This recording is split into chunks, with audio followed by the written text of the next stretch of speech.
إن الحمد لله نحمده ونستعينه ونستهديه ونستغفره ونؤمن به ونتوكل عليه ونعوذ بالله من شرور أنفسنا ومن سيئات أعمالنا من يهده الله فلا مضل له ومن يضلل فلا هادي له صلوات الله وسلامه عليه على نبينا المصطفى وعلى رسوله الكريم صلى الله عليه وسلم وعلى آله وصحبه ومن تبعهم بإحسان إلى يوم الدين. اللهم فقهنا في الدين وعلمنا التأويل. اللهم إنا نسألك علما نافعا ونسألك رزقا طيبا وعملا متقبلا. ربنا زدنا علما ينفعنا، ربنا يسر ولا تعسر وتمم بالخير والحمد لله رب العالمين. Baik, muslimin dan muslimat rahmatullah. Alhamdulillah, kali ini kita akan masuk tajuk yang baru daripada kitab Al-Mahdi, yaitu fasal yang keempat akan menceritakan tentang Misal al-Muhlikat, 7 benda yang membinasakan. Dan kita telah mendahului sebelum ini, yaitu mata, telinga dan juga mulut.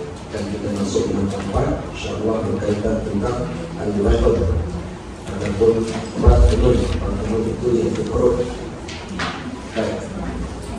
Qala al-musannif rahimahullah dalam berkata dalam kitab ini, wa nafa'na bi'ulumihi fi darain, mudah-mudahan kita dapat manfaat ilmunya dunia dan akhirat. Fa'lam anna Allah Ta'ala ja'ala batnun, ketahuilah sesungguhnya Allah Subhanahu wa Ta'ala telah menjadikan bagi kamu perut. Kalau tak ada perut itu black.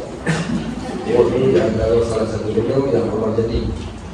Dan perut salah satu daripada perkara-perkara yang boleh menjadikan al-muhlikat. Al-muhlikat ini maksudnya kerosakan kepada manusia disebabkan kerana perut.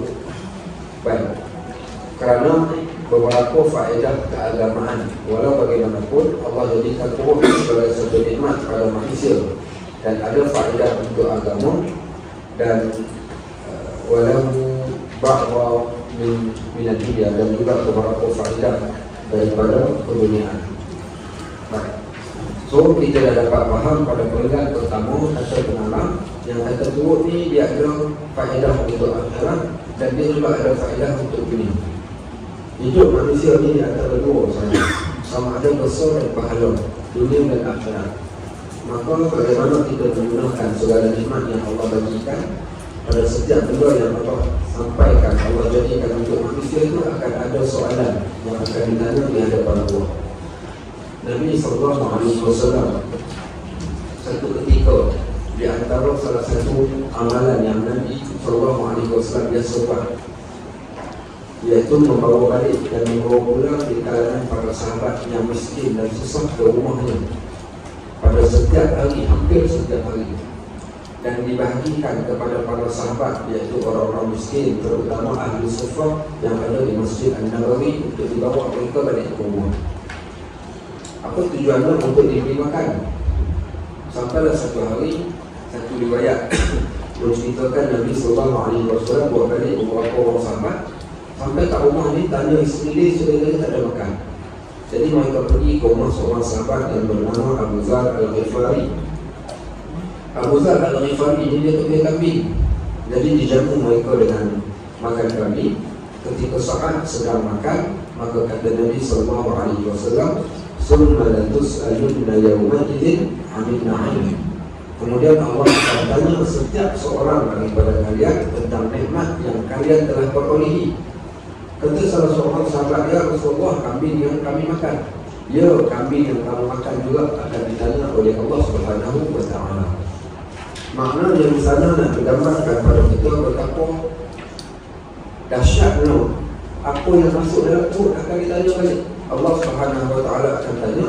Disebabkan itulah menunjukkan betapa perut ini boleh menghasilkan kebaikan pada seseorang dan boleh menghasilkan dosa. Cukup lagi, boleh kat depan sekali pun boleh, kedua pun boleh, kat tengah ni pun boleh. Pilih saja yang mana mau. Okey, yang tu ambil kita jawab. Okey, boleh. Pilihan yang bijak. Okey, baik. Sekarang kena bijak memilih macam-macam kala ada. Saya tak kata pilihan. Okey, baik. Sambung balik. Adapun faedah agama, sesuatu benda ni bila kita nak bercakap ni, kita pilih yang agama dulu, baru kita pergi kepada dunia. Termasuklah dalam dunia, maka ada sesuatu dalam dunia sebab kan. Adapun faedah agama, maka perut memberikan kepada seluruh badan bantuan daripada benda yang telah dihadapi dalamnya, daripada makanan kepada darah. Baik, bila kita katakan apa faedah perut pada agama ni? Kerana bila seorang tadi itu dia makan, yang dia hadap dalam perut ni, dia akan pergi kepada darah. Baik, kemudian daripada darah ni dia akan bertukar menjadi tubuh badan yang isi, menjadikan dia gemuk, menambahkan isi dia, termasuk juga menjadikan benih yang ada dalam tubuh badan dia, iaitu air mani, yang dengannya mendapat anak dan meneruskan zuriat manusia. Sebab itu hari ini apa yang kita buat, kita dapat balik. Termasuklah benih. Benih kita ni kita tanam, maka kita dapat sebagaimana apa yang ditanam. Tanam padi, dapat padi. Tanam pokok kelapa, dapat pokok kelapa. Itulah juga dengan manusia. Baik, maka dengan sejahteranya segala anggota perut seperti jantung, limpa, paru-paru dan perut besar, sejahteralah segala badan yang lain daripada segala penyakit yang menghalangkannya daripada menunaikan segala ibadat dengan sempurna. Apa dalil yang paling terbaik nak ceritakan topik ini? Di sana ada satu hadis. Hadis ini datang daripada seorang sahabat. Ketika dia meriwayatkan hadis ini, dia berusia 8 tahun. Ketika dia meriwayatkan hadis ini, dia berusia 8 tahun. Ketika Nabi SAW wafat, dia berusia 8 tahun. Siapa nama dia? Apa nama dia? Kita lupa dah. Bukan Ibn Abbas. Ibn Abbas 9 tahun ketika Nabi wafat. Subhanallah. Hadis dia, innal halal bayyinun wa innal harama bayyinun wa bainahuma umurun mushtabihat faman ittaqa syubhat faqad istabra li dinihi wa 'irdihi karra'an yar'a hawla al-hima yushiku an yarta'a fi ala inna fil jasadi mudghah idza salahat salaha al-jasadu kulluh wa idza fasadat fasada al-jasadu kulluh ala wa hiya qalb. Satu hadis yang panjang datang daripada seorang sahabat Nabi ketika baginda wafat, beliau hanya berusia 8 tahun. Apa nama dia? Ada lupa dah. Apa dah kita hadis 40? Tak ada. Tak ada. Lupa dah. Dia lama tak baca hadis ni, dia kata lupa dah. La ilaha illallah wa sallallahu alaihi wasallam. Dia siapa nama sahabat ni? Tak kena ingat juga, Nabi tak ingat nama tu pasal tak puas hati. Tak puas hati. Apa nama sahabat ni? Subhanallah. Okey, tak apa, kita jalan ke saat ni, kita cerita nama tu. Jadi Nabi SAW sebut dekat kita ni, halal itu terang lagi nyata, haram itu terang lagi nyata. Di antara yang halal dan yang haram ni ada benda yang syubhat. Baik, apakah benda yang syubhat tu? Benda syubhat ni apa maksud? Perkara syubhat, benda yang dinamakan dengan benda syubhat. Apa dia syubhat? Syubhat. Apa dia syubhat? Syubhat ni adalah perkara yang samar-samar yang kita tak tahu halal atau haram. Orang bagi halal, kita halal. Halal pun tak, haram pun tak, kita tak tahu. Maka benda tu dinamakan asyubhat. Tak tahu kita ni apa hukum yang sebenarnya. Baik, bila dah sesuatu benda tadi itu kita tak tahu, apa kita nak buat? Apa stand kita bila satu benda tu kita tak tahu hukum dia? Halal pun kita tak tahu, haram pun kita tak tahu. Sebenarnya benda yang meragukan, yang sama-sama. Apa stand kita? Tinggalkan. Kenapa nak kena tinggalkan? Nabi SAW ajar dalam hadis ini, dia kata, "Faman ittaqa syubhat faqad istabra li dinihi wa 'irdihi." Siapa yang jaga diri dia daripada syubhat ini, dia telah jaga agama dia dan maruah dia. Sebab itu penting ni. Orang yang boleh makan tak kira apa, masuk sekali dalam perut, orang tu orang yang tak jaga agama. Begitulah juga dengan orang yang tak mempedulikan isu halal ke isu haram ke, dia tak jaga maruah dia. Main pedang saja semua benda. Alah tak apa, kalau Cina pun bukan dia tak bagi pun. Dia apa? Cina dia bukanlah dia masak makanan yang haram. Okey, tapi semua berbeza. Maka kata Nabi SAW, siapa yang nak jaga agama, siapa yang nak jaga maruah, dia mesti jaga apa yang dia masuk dalam perut dia. Baik, seumpama Karra'i yar'a haulal hima yushiku an yarta'a fi. Seumpama seorang gembala kambing, dia menggembala kambing dia berdekatan dengan perigi. So apa dia buat? Dia akan jaga kambing dia supaya kambing ini tak jatuh dalam perigi tersebut. So dia tak akan dekat. Dia tak akan dekat dengan perigi itu tadi. Perumpamaan ini Nabi SAW sebutkan tentang soal halal dan haram. Arti apa yang kita masuk dalam perut kita. Apa kesannya? Sambungan daripada hadis ini Nabi kata, ala inna fil jasadi mudghah. Dalam diri manusia ni ada pula seketul daging. Wa idza salahat salahal jasad kulluh. Kalau baik seluruh anggota. Wa idza fasadat fasada jasad kulluh. Kalau rosak seluruh anggota. Ala wa hiyal qalb. Ketahuilah itu dinamakan hati. So sekarang ni apa yang masuk dalam perut ni dia akan bertukar. Daripada masuk ke perut akhirnya dia akan pergi kepada hati. Bila pergi kepada hati, dia pergi kepada mana pula? Hati ni seumpama satu jantung, satu bateri ataupun satu penggerak yang akan pergi ke tangan, pergi ke mata, pergi ke telinga. So apa yang kita makan, dia akan menjuruskan kepada apa yang kita akan buat. Sebab tu dia kata dekat sini, daripada apa yang telah dihadap di dalamnya, daripada makanan, dia pergi kepada darah, dan darah kepada air mani yang akan menghasilkan zuriat kepada kita. Zuriat yang terhasil daripada memakan makanan-makanan yang haram, maka sudah pasti dia akan pesan pada zuriat mereka. Lepas tu disebut salahul abna bi salahil ajdad. Kebaikan anak-anak pada hari ini datang daripada kebaikan untuk nenek mereka, datang daripada orang yang berada atas daripada mereka. Disebabkan itu ada satu kisah yang besar. Pernah dengar tak nama Imam Al-Haramain? Pernah dengar? Imam Haramain, Imam Masjid mana? Pernah dengar? Masjid KBN. Imam Madinah. Imam Al-Haramain salah seorang tokoh di dalam mazhab Imam Syafi'i yang hidup di zaman tabi'in dahulu. Imam Al-Haramain dia bukan Imam Masjid. Imam Haramain ni kalau sebut nama imam, dalam ketika kita belajar ni menunjukkan dia di antara tokoh-tokoh imam mujtahid yang hidup pada zaman dahulu. Baik. Dia ada anak, nama anak dia Al-Juwaini, atau juga nama jadi imam juga, Imam Al-Juwaini. Dia pesan dekat orang rumah dia, dia kata orang rumah tu, dia kata my love, dia kata apa pun yang berlaku, dia kata jangan masukkan sebarang makanan daripada luar rumah ni ke dalam mulut anakku ni.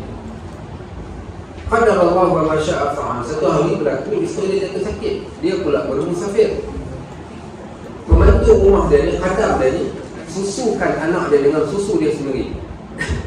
Akhirnya bila dia balik, dia tahu kata anak dia telah disusukan oleh pembantu dia. Apa dia buat? Dia angkat kaki anak dia naik atas, kepala ke bawah, dikoreknya dalam jari dia ke dalam mulut anak dia supaya dia muntahkan kembali susu itu tadi.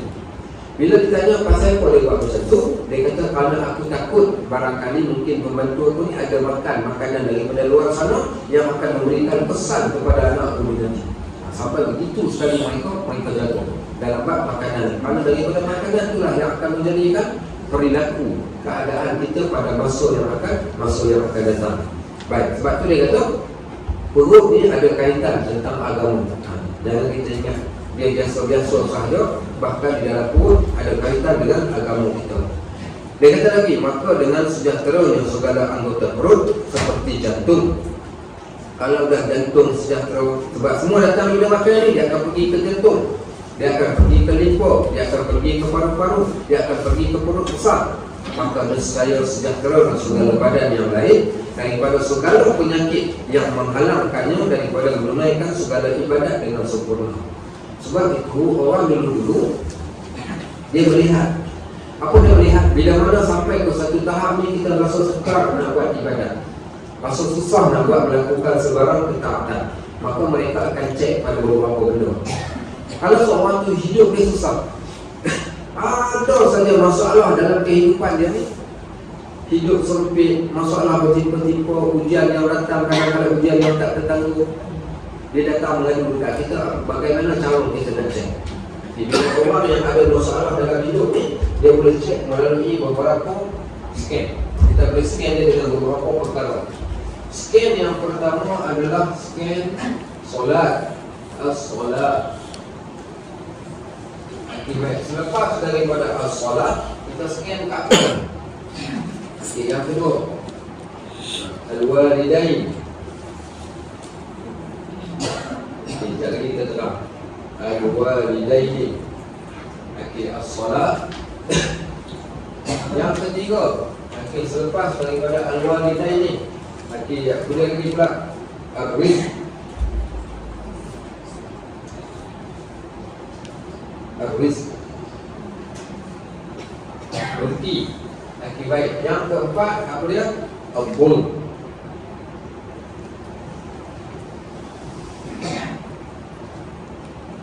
Al-dhulm, zalim. Okey, baik. Solat, ibu bapa, rezeki, zalim. Apa kaitan dengan apa yang kita dah sebut?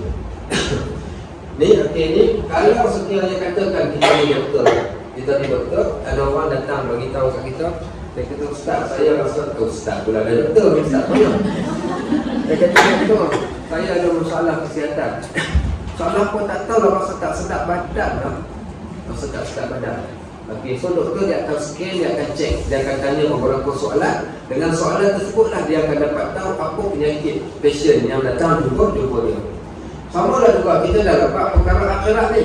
Bila ada orang datang mengadu tentang perihal keadaan diri dia ni, kita boleh scan dia melalui 4 perkara ni. Ni antara benda basic yang ada kaitan dengan topik yang kita dah bincangkan. Baik, yang pertama, kalau ada orang kata hidup dia susah, gaji berapa? 5,000, tapi masih susah, tak cukup gaji. Rumah tangga berantakan, anak-anak ada masalah, ada saja masalah. So kita tanya dia, minta maaf, saya nak tanya satu soalan. Apa soalan dia? Soalan dia, macam mana tuan punya solat? Solat tapi kita mungkin. Dia kata, insya-Allah, dia kata, ustaz, alhamdulillah, solat on time. Tak pernah ada masalah. Solat ni saya tak pernah tinggal solat, walau hanya alhamdulillah. Baik.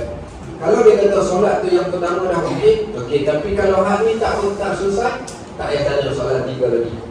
Kebiasaan orang susah disebabkan dia meninggalkan solat. Kerana janji daripada Allah, wa man a'rada an zikri fa inna lahu ma'ishatan dhanka. Siapa sahaja yang berpaling daripada aku, daripada peringatan aku, iaitu ingat pada aku dalam bentuk solat, aku jadikan hidup dia sempit. Wa nahsyuruhum yawmal qiyamati a'ma, kami bangkitkan dia pada hari kiamat dalam keadaan mata tutup. So solat ni asbab menjadikan sempit dan lapang kehidupan seseorang. Selesai scan yang pertama. Dia kata solat okey. Solat dia kata okey, Ustaz, no problem. Okey, no problem. Okey, sekarang kita tanya soalan yang kedua. Punca manusia jadi susah yang kedua sebab apa? Huququl walidain, derhaka kepada kedua ibu bapa. Ada masalah dengan mak ayah, dia kata sofa tak ada masalah, memang saya jaga semua-semua, tak pernah tinggi, tak pernah tinggi kasar, tak pernah abaikan mereka. Okey. Tapi kalau dia kata ada masalah kat sini, tak payah tanya soalan kedua dan ketiga. Sebab ni abaikan kedua ibu bapa, memang hidup dekat dunia tak akan jadi aman tenteram, tak akan jadi tenang. Okay. Kalau dia kata okey, selesai, tak apa. Boleh tanya soalan nombor 3. Apa dia soalan nombor 3 pula? Macam mana engkau hasilkan rezeki yang kau dapat? Macam mana cara dia menghasilkan rezeki yang dia dapat ni? Dia kata rezeki apa maksud Ustaz? Ada tak masuk unsur-unsur yang syubhah ke, yang haram ke? Dia kata, tak Ustaz, tapi saya ni kadang makan suap juga kadang-kadang. Okey, baik. Tak makan suap. Kadang-kadang makan juga duit orang meja. Kadang-kadang makan juga duit tu, kadang-kadang saya ambil juga benda ni. Baik, so menunjukkan di sana punca masalah hidup manusia dekat dunia lagi antaranya benda yang masuk dalam perut dia. Kullu syai'in nabata minal haram fannaru aula bih. Setiap segala sesuatu benda yang datang daripada sumber yang haram, maka api neraka yang paling layak untuk dia. Bukan sekadar tu, bahkan dia akan efek pada seluruh ibadat dia yang lain disebabkan kerana rezeki ni tadi, benda yang dia masuk. Ya Ustaz, rezeki bukan semua baik-baik, dan rezeki dia macam tu. Baik, Allah disebut dalam kitab siapa yang belajar tauhid, akidah, dalam kitab Jawharatul Tauhid disebut wa rizqu 'inda qaumi ma. Rezeki tu apa rezeki? Apa makna rezeki? Tahu rezeki tu apa? Bila kita katakan rezeki tu apa rezeki? Macam mana buat? Okey. Rezeki. Apa dia? Pendapatan. Benda yang dapat daripada Allah tu di mana rezeki? Kesihatan rezeki. Okey. Minum. Makan minum rezeki. Okey. Okey, baik. Ada lagi? Baik, contohnya dalam poket saya ni. Wang lihat tadi. Baik. Okey, baik. Kalau dikatakan saya ada banyak nilai lagi. Adakah ni rezeki saya? Belum tentu. Belum tentu. Habis tu, atas semua yang kita dapat. Okey, so rezeki bukan yang kita miliki. Ramai orang salah faham. Dia ingat rezeki ni benda yang dia miliki. Berapa banyak benda yang kita miliki. Dan orang dia kata, Ustaz, saya ada lebih simpanan saya untuk hari tua. Tanya berapa dah umur haji? 68. Bila dah tua je? Okey, baik. Dia tak tahu tu benda yang dia simpan tu kadang-kadang bukan jadi rezeki dia. Okey, kalau dia tinggalkan untuk anak-anak dan tiba-tiba apa berlaku selepas dia mati, anak-anak bergaduh disebabkan apa yang dia tinggal. Dalam kubur dia kata, kalau dah aku tahu macam ni awal-awal lagi aku dah wakafkan, aku dah sedekahkan, aku tak nak tinggal sikit pun sebab jadi fitnah pula kepada keluarga aku. So, apa makna rezeki? Ar-rizqu 'inda qaumi ma bihi tufiq. Rezeki itu adalah benda yang dimanfaatkan. Boleh manfaat, baru dia jadi rezeki. Beli nasi lemak datang kat sini, nak makan sekejap lagi, lepas kelas. Okey, tiba-tiba letak kat belakang, kucing datang ambil. Maknanya bukan rezeki juga walaupun dah beli. Baik, duit yang ada kat dalam akaun kita, kita ingatkan rezeki kita, belum tentu. Okey, belum tentu. Kadang-kadang jadi rezeki orang yang lain. Ada satu hari, bawa kereta. Ada orang, halo Cik. Ya. Ini kedai tayar. Oh ya, kedai tayar. Apa mau pack? Ini tayar sudah rosak dah, sudah botak, dia mau tukar papat. Dia tersalah dai nombor. Dia nak dai nombor owner kereta, tapi dia tak dai nombor saya. Ini tayar papat macam mana mau tukar kah? Tukar kasi tukar papat. Tukar kereta saya pun dia salah call saja. Tapi dah dia tanya nak tukar ke tak? Saya kata tukar je lah papat. Tak pasal kau tu nak kena bayar duit tayar tadi. Bukan. Itu yang kata bukan masuk rezeki ni, rezeki selagi mana dalam milikkan dia tu belum lagi rezeki. Bila rezeki ni, bila dia mampu manfaatkan, barulah dia namakan rezeki. Baik. So, ar-rizq wa yarzuqullahu al-halal fa'lama wa yarzuqul makruh wal muharram. Allah boleh rezekikan kepada manusia dengan rezeki yang halal, rezeki yang haram, bahkan rezeki yang makruh pun dia boleh datang daripada Allah. Semua yang manusia dapat ni, sama ada halalnya, haramnya ataupun makruhnya, dia dinamakan sebagai rezeki. Kalau haram, rezeki haram. Kalau makruh, rezeki makruh. Kalau halal, rezeki yang halal. So, kalau rezeki tadi, rezeki datang daripada sumber yang halal, halal. Yang haram, efek dia tu akan efek pada kehidupan kita kat dunia. Okey, saya ceritakan satu senario. Seorang orang kaya lah di Melaka ni. Kaya sungguh dia. 3 kali cubaan dia nak pergi haji. Walaupun dia ada duit, tapi tak dapat. Sampailah kali yang ketiga baru dia dapat. Macam mana dia boleh kali yang ketiga dia dapat? Sebesar awal lagi saya kata minta maaf. Kalau yang pertama ada masalah, yang kedua ada masalah, yang ketiga ni boleh tak saya nak minta tolong cek balik. Okey, cek balik daripada mana sumber yang dia dapat untuk dapat haji. Haji ni tujuan nak menyucikan kita, dan Allah tak akan sucikan kita melalui benda yang sememangnya kotor. Okey, kalau tuan faham, okey tuan, jangan gunakan sembarang duit yang datang daripada yang haram ataupun daripada benda yang syubhat. Saya tak kata tuan ambil yang haram, tapi saya kata jangan gunakan duit yang macam tu. Okey, kemudian baru dapat pergi. Seorang hamba Allah pergi umrah 4 kali. Kali yang keempat baru dia dapat. Daripada berapa? Kali yang keempat tu seingat saya, kali yang ketiga. Orang pergi ke Jabal Rahmah ni, sampai ke Jabal Rahmah. Saya pun lepaskan jemaah saya pun duduk kat atas tengok siapa lagi tak turun, tengok dia duduk seorang dalam bas. Saya kata, puan tak turun ke? Dia kata tak turun aku, Ustaz dah datang 3 kali dah dia kata ke sini. Lepas tu saya pun jalan, dia kata Ustaz nak tanya sikit boleh? Kenapa saya dah datang 3 kali, 3 kali saya tak boleh buat umrah. Datang period, dia kata 3 kali, 3 kali datang. Period lah, demam sampai tak boleh bangun dan ada saja masalah. Saya kata Allahu'alam lah. Saya kata cuma satu. Cuba balik cek balik daripada mana datang sumber yang kuat datang buat umrah ni. Akhirnya sumber datang daripada sumber yang tidak halal, dan memang efek Allah tak terima. Inna Allah tayyibun la yaqbalu illa tayyiban. Allah itu baik dan dia tak akan terima sesuatu benda melainkan mesti datang daripada benda yang baik. So, kalau rezeki ini datang daripada sumber yang ada masalah, memang tak payah tanya soalan nombor 4, maka mungkin masalah dia datang daripada sini. Baik, tapi kalau 3 yang ni okey, tak ada masalah, boleh tanya soalan nombor 4. Apa soalan nombor 4? Dia kata, Ustaz, saya tak pernah makan rezeki yang halal, melainkan yang halal belaka. Saya tak pernah derhaka pada mak ayah, saya juga tak pernah tinggalkan solat. Baik, pernah tak buat aniaya kepada seseorang, buat zalim daripada seseorang? Maka menganiaya, menzalimi seseorang, terambil tanah orang dan sebagainya itu juga menjadi asbab Allah sempitkan kehidupan kita ketika ini. Cuma poin nak ceritakan dalam bab rezeki tadi, dia tetap ada kaitan dengan akhirat kita. Ada satu riwayat cerita Nabi Isa alaihissalam, dia boleh menghidupkan yang dah mati. Ada seorang lelaki yang telah dihidupkan, selepas mati dihidupkan, ditanya apa yang berlaku kepada dia. Dia ceritakan, aku telah diazab dengan satu tempoh masa yang lama hanya disebabkan oleh kerana satu kayu api. Ketika aku bawa kayu api ini nak pergi hantar dekat rumah orang, maka dia kata aku patahkan kayu yang paling kecil untuk mencungkil gigi. Satu kayu api yang kecil ni dia patahkan untuk nak cungkil gigi dia. Dia kata disebabkan kayu yang kecil itulah asbab aku ditahan dan diazab dalam satu tempoh masa yang amat lama kat dalam kubur. Macam manalah agaknya kalau orang yang kita katakan makan dalam satu tempoh masa yang lama. Sebab tu dalam bab ni, bab perut ni kena hati-hati. Kalau kita takut orang yang mati syahid pun takkan lepas kalau ada masalah berkaitan tentang benda ni. Baik, kita sambung balik. Ada pun faedah keduniaan. Apa faedah perut untuk dunia? Dia kata maka perut menyempurnakan kesedapan segala makanan. Baik, antaranya Allah jadikan seronoknya kalau boleh makan, duduk pagi-pagi, teringat pagi-pagi macam ni kalau kena nasi kerang.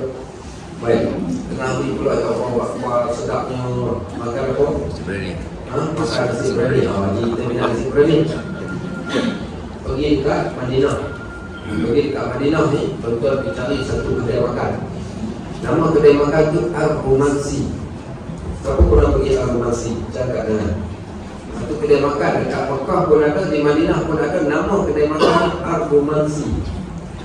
Pergi dekat Al-Rumansi, dia tulis siap-siap, kambing di kedai kami tidak menggunakan kambing import, melainkan kami gunakan kambing tempatan yang original, kemudiannya pula yang fresh.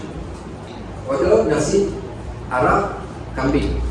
Bahagian mana kita nak, kita beritahu. Nak makan 4 orang, ambil separuh kambing. Harga 600 rial. Okay, separuh kambing. Okey, baik. Letak dalam tulang. Kemudiannya pula daging dia tarik keluar satu urat. Makan ni tak payah kuah apa-apa dah. Impus, buah dalam mulut. Nak telan rasa sayang, rasa sedap. Okay. Lepas tu dah habis dah makan, dah tersandar dah. Order pula satu benda lagi, dia panggil kunafah. Pernah dengar kunafah? Kunafah ni warnanya kuning, dibakar di atas api, kat dalamnya ada kishkak dan juga dimasukkan cheese. Kalau tarik itu dia jadi panjang, kalau masuk dalam mulut ni sedap, dia tak ada cerita. Nak telan tu rasa sayang, selepas dia telan tu, Allah rasa sedapnya, tak pernah makan, sedap macam tu. Nampak dengan cerita pun dah seronok dah. Itu boleh makan lagi, itu dah kata kesedapan perut ni. Baik, orang cerita dekat kita, kan saya cerita saya makan chicken di Genang dulu kan. Ingat chicken di Genang? Tak ingat? Tak pernah cerita kat sini. Saya ada seorang sahabat kulit hitam daripada Burkina Faso. Dia dari Burkina Faso, tapi kulit hitam, hati bersih. Baik sangat-sangat dengan saya. Ketika belajar kat kelas ni, dia duduk kat sebelah saya. Sebab dia baik sangat, saya kata satu hari nanti kalau aku masak kat rumah, aku jemput kau datang kat rumah makan masakan makanan kami. Tetap hari itu saya buat special. Kau buat apa? Buat ketayak.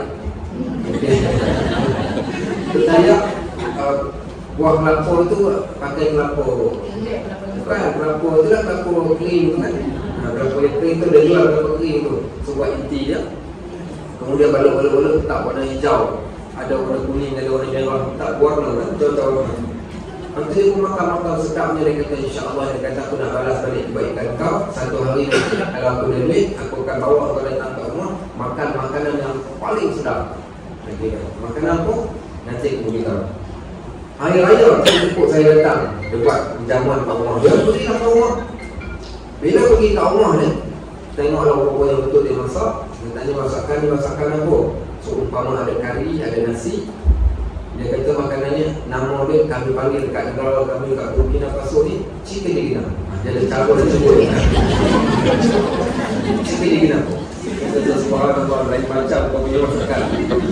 Masuk dalam mulut, tapi bila masuk dalam mulut ni saya nak telan tak boleh telan. Sebab apa? Nasi itu dicampur dengan ikan. So digaulkan dengan ikan, jadi dia punya honey dia tu kan dia masuk. Ada makan dengan kuah kari ke kuah macam tu lah. So makanan tu tadi. So menunjukkan makanan ni benda yang menjadikan manusia semua. Disebabkan perut ni dia ada nafsu dia. Nafsu perut, mata ada nafsu mata, telinga ada nafsu telinga, mulut ada nafsu mulut, termasuklah perut dia ada nafsu dia. Nafsu perut ni keinginan untuk bersedap-sedapan. Disebabkan pada nak bersedap itulah kadang-kadang orang akan menipu, orang akan mencuri, orang akan khianat, orang akan ambil barang orang. Sebab apa? Sebab kerana nak kesedapan perut tu tadi. Sebab tu perut ni walaupun kita nampak biasa semata-mata, takkanlah kita nak masuk benda yang haram. Bukan soal tu. Disebabkan teringin dan terunjuk dengan sesuatu benda yang kita minat, akhirnya kita tak dapat dengan cara yang halal, kita akan pergi dengan cara jalan yang haram. Sebab tu dia kata faedah dunia ni perut menyempurnakan kesedapan segala makanan. Kalau dah sampai satu tahap, ada orang dapat kanser. Antaranya kanser perut, yang kedua kanser usus, yang kedua kanser. Seorang sahabat saya ni kena kanser, dia tak boleh nak produce ideo. Ideo tak ada. Bila ideo tak ada ni, dia tak makan, nak makan tak boleh. Rupanya ideo ni ada tujuan, dan tujuan dia digunakan untuk kesedapan makanan. Baik, contohlah, pernah makan tak dulu buah cermai? Buah cermai tumbuk buah cermai, masukkan dalam cedik kering sikit ke, cedik buah sikit, buah gula sikit, buah garam sikit, hancur ambil situ, buah dalam gula. Oh, dia telah dia rasa satu macam cerita pun dah panggil betul lah ideo. Baik, itulah fungsi ideo tu tadi. Subhanallah, Allah jadikan ideo ni untuk merasai kesedapan makanan. Tanpa ideo dia tak akan dapat.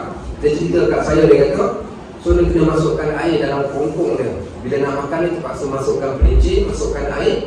So setiap makanan yang masuk, dia kata, tengok dia tahu makanan tu, tapi masuk dalam mulut tak ada rasa langsung. Rasan ada benda masuk, tapi dia tak ada rasa. Sebab apa? Sebab ideo tadi tu. Lihat macam mana cara Allah jadikan pada kita manusia bukan keterujaan, keinginan, dan menunjukkan perut ni dia ada nafsu dia. Baik, dia kata lagi, faedah keduniaan berkaitan perut menyempurnakan juga minuman. Pernah minum minuman apa yang paling sedap? Apa? Pergi dekat cereal orang. Pergi dekat cereal ada satu minuman. Nama minuman ni mus wal halib, pisang campur susu. Dia masukkan pisang, tapi tak boleh pisang emas, saya cuba tak boleh. Pisang yang import yang panjang tu masukkan dalam blender, kemudian tuang susu kotak tu. Tuang susu kotak, di blendkan dia, masukkan ais kat dalam tu, memang sedap, subhanallah. Dia panggil mus wahli, susu dengan pisang. Apa lagi? Antaranya kalau di Syria, kalau kita ada video kat sini, kita boleh buka, saya tunjuk dah. Tamar Hindi ni air asam jawa yang dijual di Syria. Seorang lelaki dia bawa satu tekor, macam tekor Aladin yang besar dan galas kat belakang. So dia jual air di tepi jalan ni, air asam jawa ketika musim panas. Saya pun pelik, kenapa air asam jawa dia sedap sangat. Kemudian air tut ni nama air dia tu blackberry. Air blackberry itu dia buat air sangat macam ABC tu. Kemudian dihancurkan blackberry itu, kemudian dituangkan jus air tut itu tadi.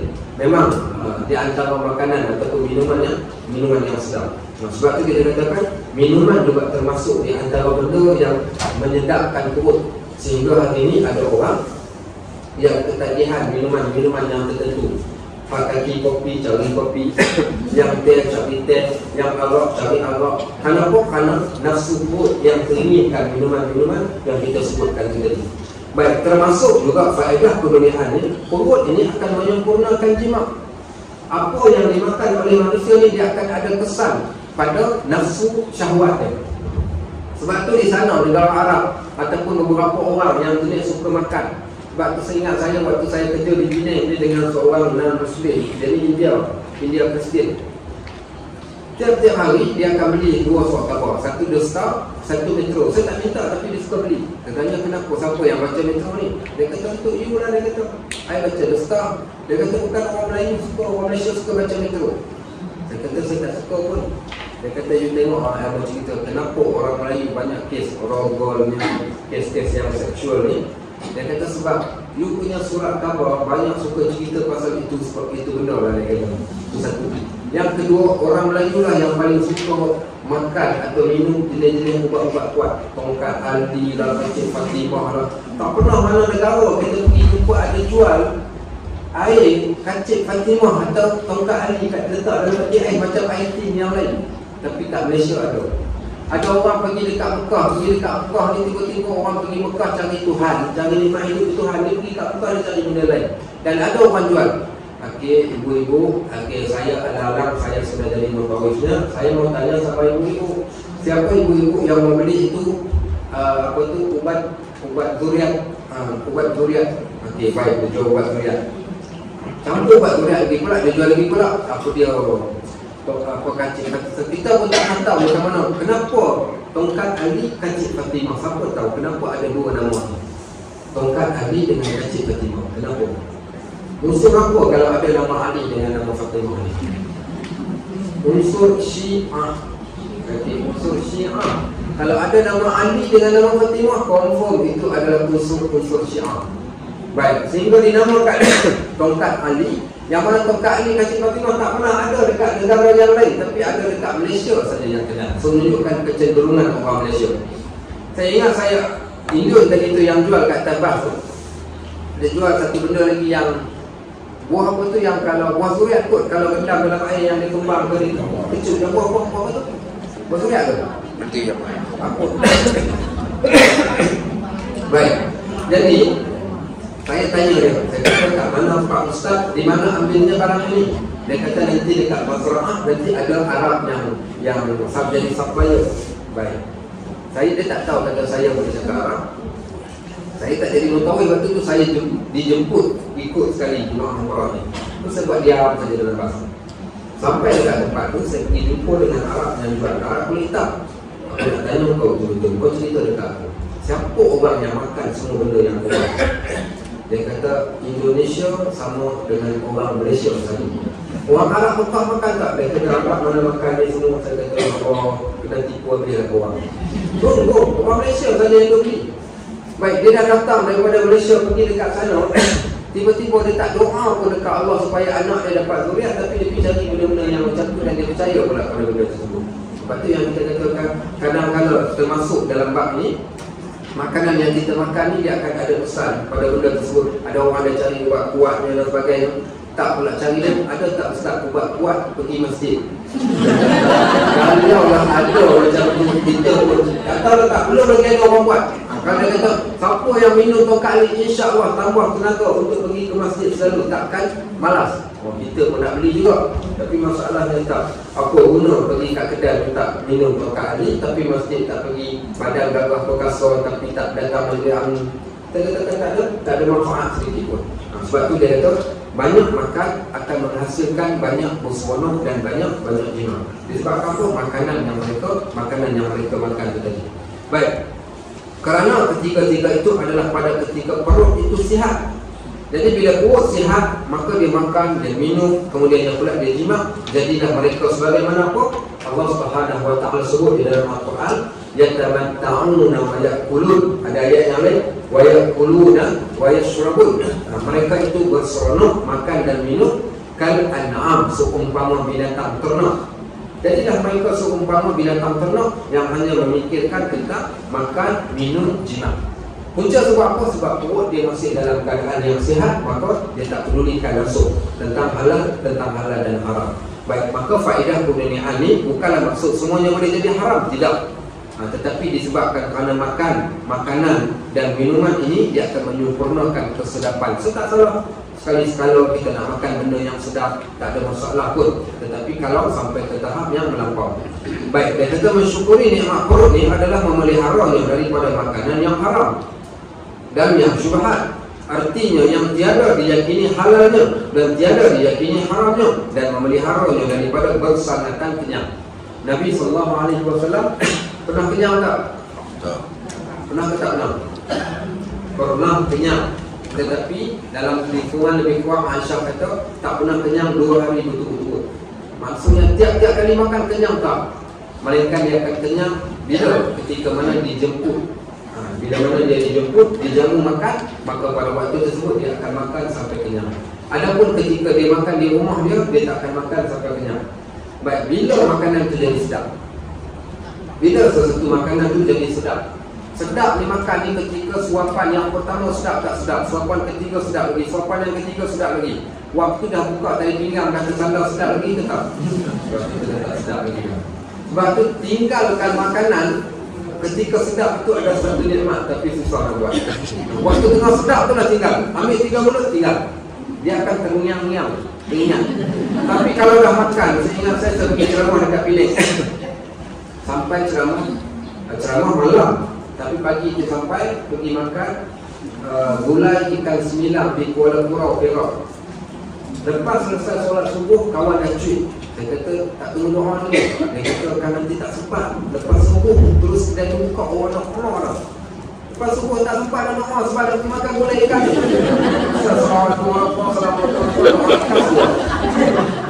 Keluar daripada masjid pagi petang, pergi ke tempat tersebut lebih kurang 15 minit. Sampai tu kami ingat kami orang pertama dah ada dah geng Pak Haji kono dah kat meja ni. Sampai kena berdiri dah tunggu orang datang bawa meja baru. Apa ada buka periuk sofa tu, gulai ikan semilang, gulai ikan jenak, gulai ikan pari, semua gulai. Dan dia orang makan dengan nasi tiap-tiap pagi. Penuh orang macam tu. Jadi kita makan subhanallah, makan penuh orang makan pagi-pagi, makan sedap. 1 pinggan, tambah lagi 2 pinggan, kemudian dah tersalam. Tanya nak lagi lah makan pagi, dah cukup dah ni. Tak teringin lagi dah sebab dah kenyang. Tengah hari pula sampai. Tengah hari dia orang bawa pula pergi mana dekat Din Maju ke apa, ada satu kedai nasi kandar kampung Melayu dekat Penang. Itu nasi kandar yang dia cara dia gopoh tu dia main cedok. Lepas kuah juga sampai kuah ni melimpah-limpah penuh sekuah kat atas tu. Dia makan kat situ. Kari lagi. Malam tu ceramah. Lepas tu makan lagi nasi kandar lagi. Kari juga. Pagi besok kuliah subuh pula makan kari lagi. Lepas tu tanya nak makan lagi tak nasi kandar. Okay, sebab apa bila dah banyak sampai ke satu tahap kita dah tahu. Sebab tu dia kata kalau siapa yang nak kekalkan kesedapan sesuatu benda, jangan makan secara berlebihan. Ambil berhenti ketika tengah sedap. Yang tu baru dia sedap. Kalau berhenti ketika tengah kenyang dah, waktu tu dah hilang kesedapannya. Bukan?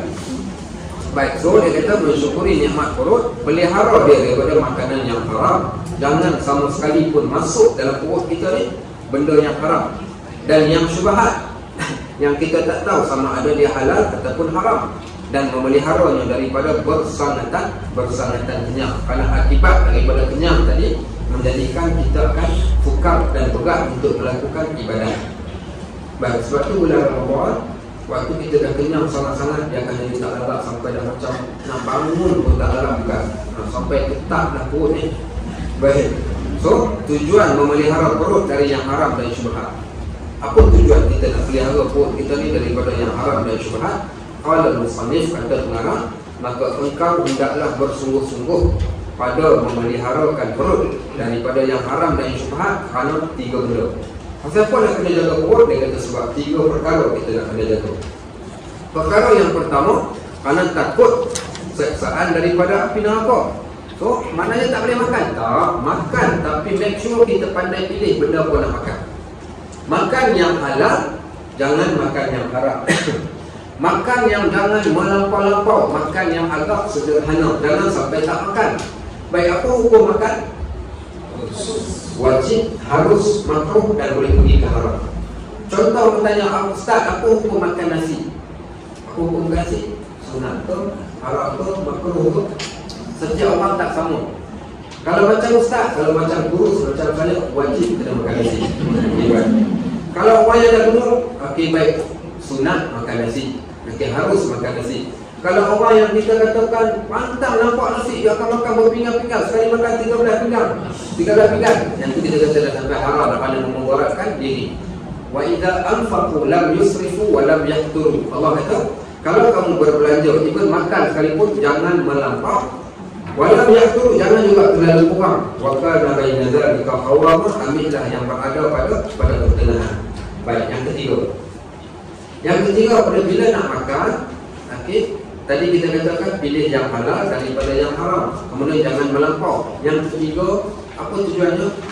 Setiap benda makanan yang kita nak makan tu kena tengok juga siapa orang yang sediakan makanan kita ni, kerana dia ada kesan. Dan apa makanan yang kita nak makan. Salah satunya dia kata, makan boleh tapi kena jaga kerana asbab makanan boleh terkena seksaan api neraka. Apa makanan yang boleh menyebabkan kita kena seksaan api neraka ni? Iaitu makan makanan yang bukan hak kita, ataupun mengambil hak orang untuk dimasukkan dalam perut kita. Kerana di sana ada satu ayat surah An-Nisa. Surah An-Nisa ni cerita berkaitan tentang nafkah. Allah kata, innal ladzina ya'kuluna amwalal yatama. Siapa-siapa, mana-mana orang yang makan harta anak yatim zulman, secara zalim. Oh, boleh ke makan harta anak yatim? Boleh. Bila bolehnya? Kita pun jaga, kita ambil sedikit sebagai upah ataupun sebagai, kita katakan sambil-sambil kita masak nasi dekat anak yatim, daripada duit dia kita makan sedikit daripada apa yang kita masak, masih lagi boleh. Tapi kalau zulman ni kita tak berikan hak pada dia dan kita ambil hak dia, innama ya'kuluna fi butunihim nar, maka orang yang makan harta anak yatim sesungguhnya dia telah menelan api masuk ke dalam perut dia. Wasayaslawna sa'ira, dan mereka akan masuk ke dalam api yang menyala-nyala dalam. Okay, so awas daripada harta anak yatim. Ada orang makan harta anak yatim sekarang ni? Ada kan? Ada. Macam mana cara orang termakan sengaja tak sengaja harta anak yatim? Apa boleh bagi satu contoh? Lepas kedui arwah. Pandai awak. Okey, baik. Okey, lepas menurut arwah, kadang ada orang buat menurut arwah, dia tak cermat. Kesilapan berlaku datang daripada ahli keluarga, dan orang yang datang pun tidak bertanya ataupun buat ambil lewa. Baik, contoh bila kita keluarga kita meninggal, katakan yang meninggal tu seorang lelaki, dia meninggalkan isteri dan anak-anak yang masih kecil, bawah daripada usia balik. Baik, kemudian apa dia buat? Kita pun datang dekat dia, imam kata datang, kata macam mana nak buat penuri tahlil ke tak? Kata dia, ikut imam lah. Dia kata kalau nak ikutnya kita buat dah 3 hari. Duit ada ke tak ada? Adalah, dia kata apa namanya, si mati arwah tinggal, ada dah duit sikit, ada lebih kurang lah 5-6 ribu lah. Akhirnya dia kata tak payah buat semua, buat sikit-sikit. Dalam malam pertama kita buat kopi canai 500. Akhir malam kedua kita buat baju rumah 1000. Malam ketiga baru kita buat nasi. Nasi itu 1,500. Kos keseluruhan semua lebih kurang sekitar 2,000 lah. Akhir baik 2,000. So akhirnya dia ambil duit harta warisan peninggalan si mati tadi, digunakan untuk buat penuri nak jamu orang tu. Sedangkan duit adalah hak kepunyaan anak-anak dia yang masih hidup pada waktu tersebut. Maka tak pasal-pasal kita dah termakan harta anak yatim secara tak sedar. Baik, kalau tak sedar tak apalah. Mohon ampun pada Allah, boleh selesai. Tapi bagaimana kalau yang lebih dahsyat, kalau orang yang terang-terang dia memakan harta anak yatim? Contoh, kita katakan hari ini ramai orang yang skema agama. Tahu skema agama? Dia buat bina sekolah anak yatim. Okey, kemudian dia edarkan tabung bantuan untuk anak yatim, sumbangan anak yatim. Dia ambil pula sumbangan tadi tu, dia gunakan untuk tukar kereta dia, dia besarkan rumah dia, dia berikan sedikit pada anak yatim, kemudian yang banyaknya dia makan dekat dia. Itu pun sama, orang yang mengambil hak anak yatim itu tadi. Yang ketiga, macam mana boleh berlaku? Kalau siapa perasan 5, 7, 8 tahun yang lepas, isu BBIP buat hari sumbangan untuk anak yatim ni, dijemput anak yatim datang ketika bulan Ramadan, pergi ke hotel-hotel, pergi ke mana tempat nak bagi sumbangan. Baik, apa dia orang buat? Sumbangan yang diberikan sedikit, tapi kos daripada kutipan tu tadi digunakan untuk apa? Untuk menjamu BBIP-nya, makan buffet-nya. Anak yatim tu datang dulu semua kat tepi-tepi makan, ambil sendiri, sedangkan yang dilayarnya adalah BBIP itu tadi. Kadang kita tengok kesian, sebab tu kena hati-hati betul siapa yang menguruskan harta yatim. Dia buat baik, saya besar ganjaran. Tapi kalau sekiranya dia zalim walaupun 1 sen sekalipun, maka dia telah memasukkan api kat dalam perut dia. Kisah dalam Al-Quran ada satu surah.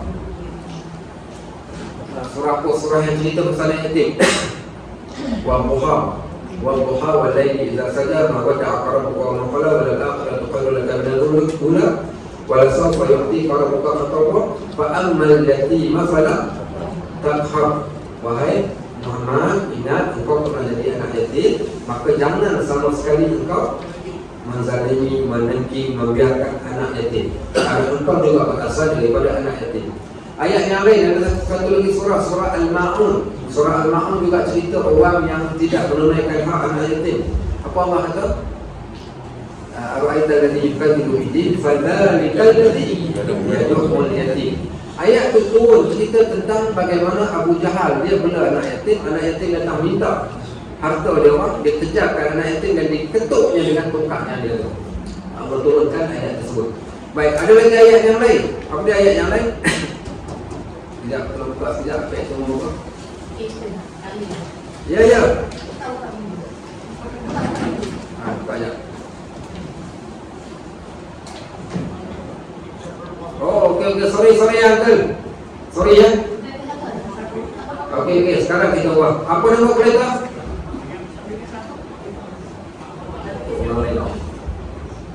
Siapa punya kereta? Mungkin lah. Apa nama?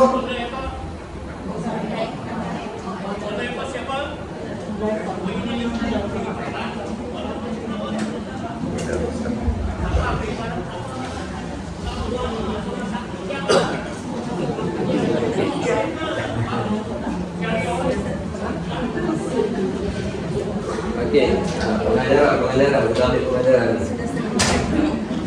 Di sana ada satu hadis Nabi SAW sebut, iyyakum wal julusa bil turqat, kamu dilarang duduk di jalan. Itu juga dilarang kita menghalang orang daripada melalui jalan, sesuatu jalan.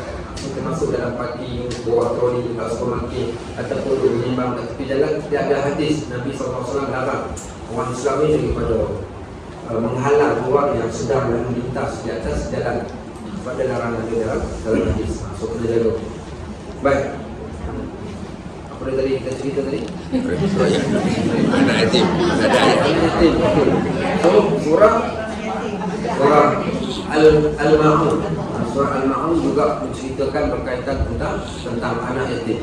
So menunjukkan di antaranya supaya kita tak terjebak kerana takut daripada siksaan api neraka. Salah satunya memakan harta anak yatim, asbab diseksa daripada api neraka. Bukan sekadar harta anak yatim saja, bahkan harta yang lain, antaranya rasuah, ar-rashi wal murtashi finnar, pemberi rasuah dan penerima rasuah duduk di dalam neraka. Okey, baik. Dan sabda Nabi SAW, la yadkhulul jannah lahmun nabata min suhtin, tak akan masuk syurga mana-mana daging yang tumbuh daripada makanan yang haram. Baik, wa kullu lahmin nabata min suhtin, setiap daging yang tumbuh daripada benda yang haram, kanatin naru aula bih, maka sesungguhnya api neraka lah yang paling aula, paling utama untuk daging tersebut. Baik, juga sabda di sana, kullu lahmin nabata min suhtin fa naru aula bih, samalah sebagaimana yang di atas. Dan juga famanit taqasyubahat faqad istabra'a li dinihi wa 'ardih. Siapa yang memelihara dirinya daripada benda yang syubhat, sesungguhnya dia membersihkan bagi agama dan kehormatan bagi dirinya. Baik, maka itu yang pertama, awas daripada makan yang haram kerana takut diazab oleh satu siksaan yang besar ketika mereka berada di akhirat kelak. Baik. Okey. Yang kedua, dia kata kenapa tak boleh makan yang haram ni? Kerana memakan makanan yang haram dan yang syubhat itu tiada diberi petunjuk kepadanya pada berbuat ibadat. Kesan dia adalah kesan pada ibadat, sebagaimana yang kita sebut tadi. Bila mana kita rasa berat untuk nak melakukan ibadat, cek tengok apa makanan yang kita makan. Kerana taat patut bagi yang mengerjakan ibadat itu, melainkan yang suci daripada segala kekotoran. Mana mungkin seorang nak beribadat dalam keadaan dia makan benda yang haram. Sama ada kotoran yang boleh dilihat seperti najis, atau kotoran yang tiada dapat dilihat seperti hadas kecil, hadas besar dan seperti memakan yang haram. Sebab tu di sana hukum seorang lelaki solat dengan mengambil air yang dicuri untuk ambil wudu, tak sah solatnya. Sama juga dengan hukum orang yang memakai pakaian yang haram, ketika mana dia solat maka tidak sah juga solat dia. Maka begitulah juga misbahnya kepada orang yang memakan makanan yang haram. Dan yang ketiga, kata pengarang kitab, kerana makan makanan yang haram dan yang syubhat itu ditegah daripada mengerjakan kebajikan.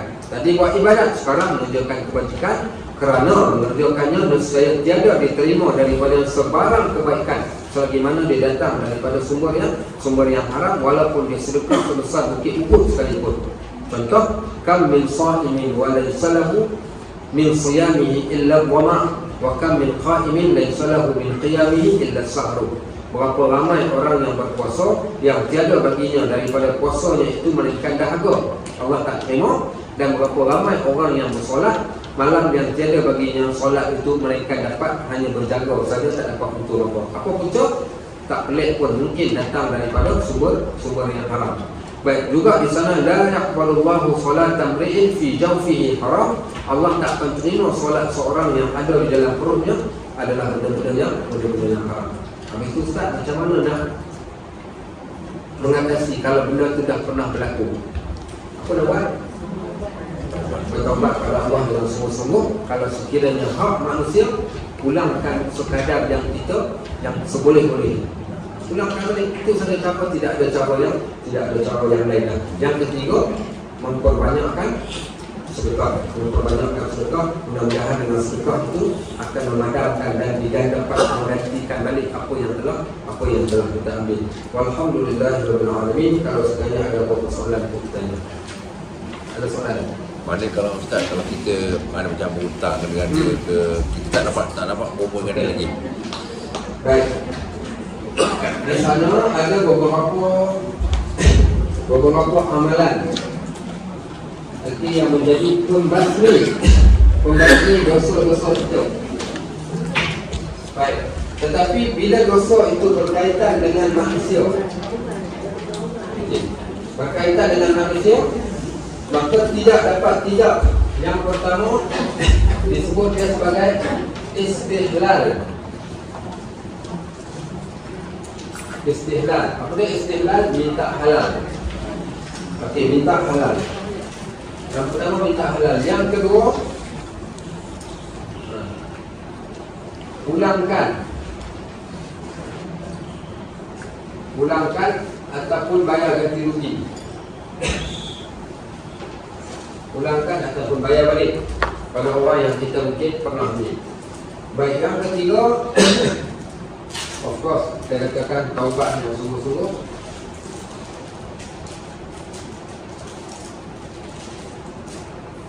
Okay, baik. Yang keempat, okay, baik, perbanyakkan sedekah.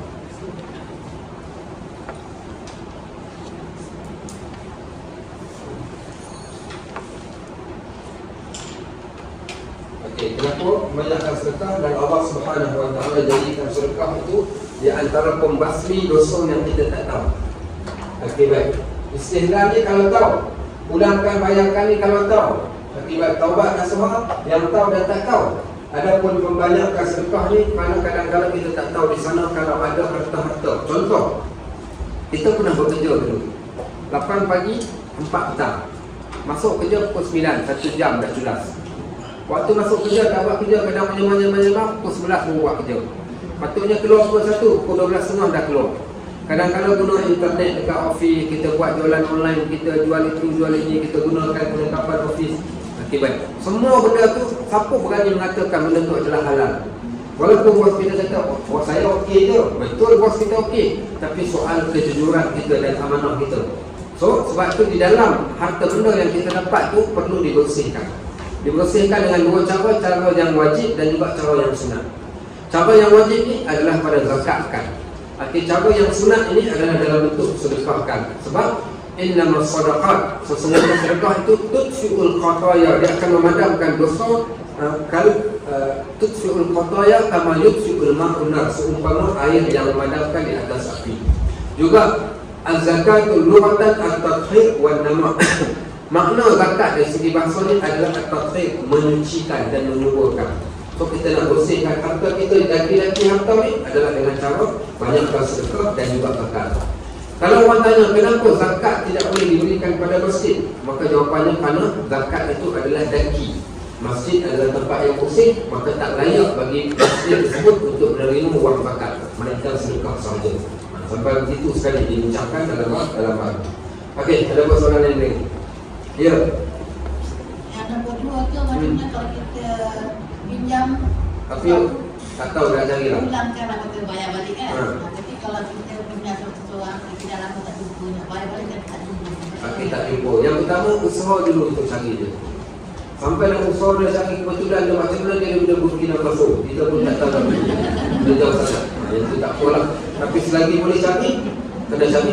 Baik, kalau dah tak jumpa sangat kita bayar dermakan jumlah yang kita hutang tu tadi dekat mana-mana orang ataupun masjid ke apa.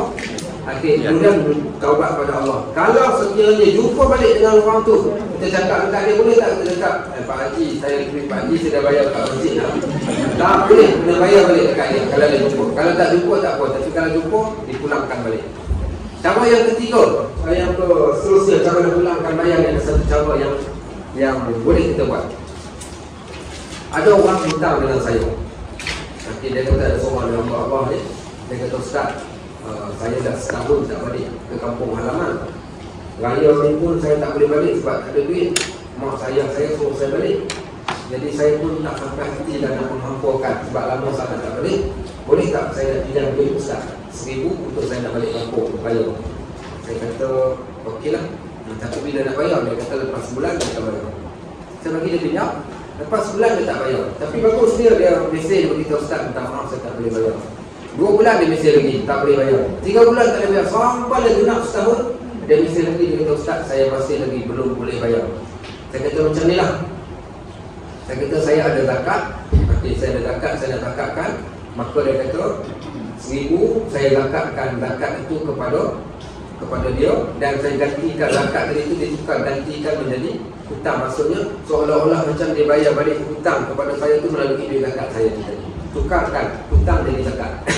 Maka begitu juga dibolehkan.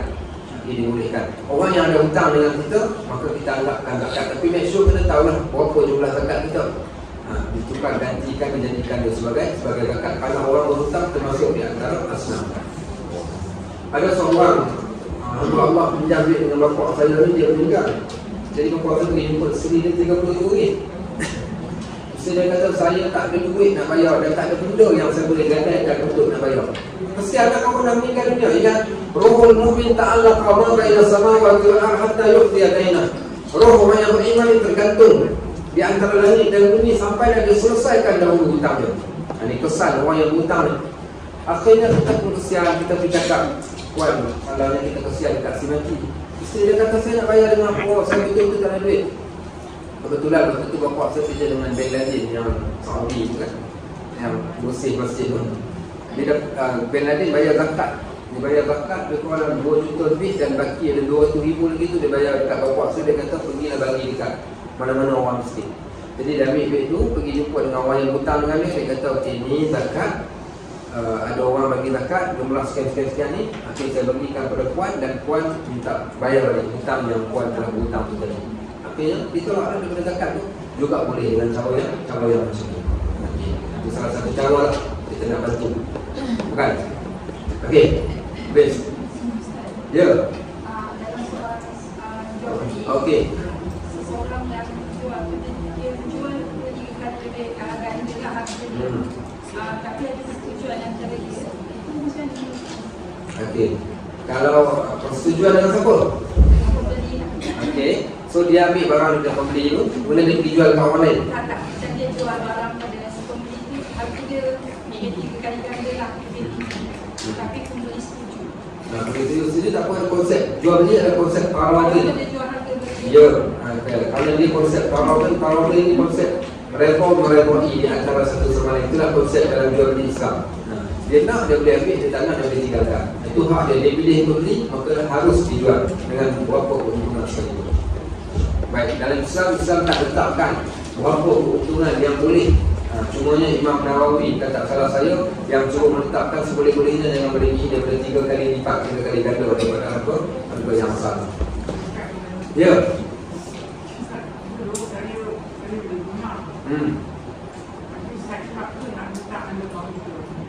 Macam mana? Okey. Oh. Kalau ada rumah dah pakai tembok juga. Okey. Kenapa dah beli rumah kena bagi duit buang tu? Oh, sebab ramai orang. Okey. Oh, so kalau nak cepat, okey, macam tu cara dia. Dia sama juga yang tu masuk dalam bab rasuah. So rasuah. Yang tu minta ampun Allah je. Sebab macam mana benda tu kita jahil betul kan? Ya.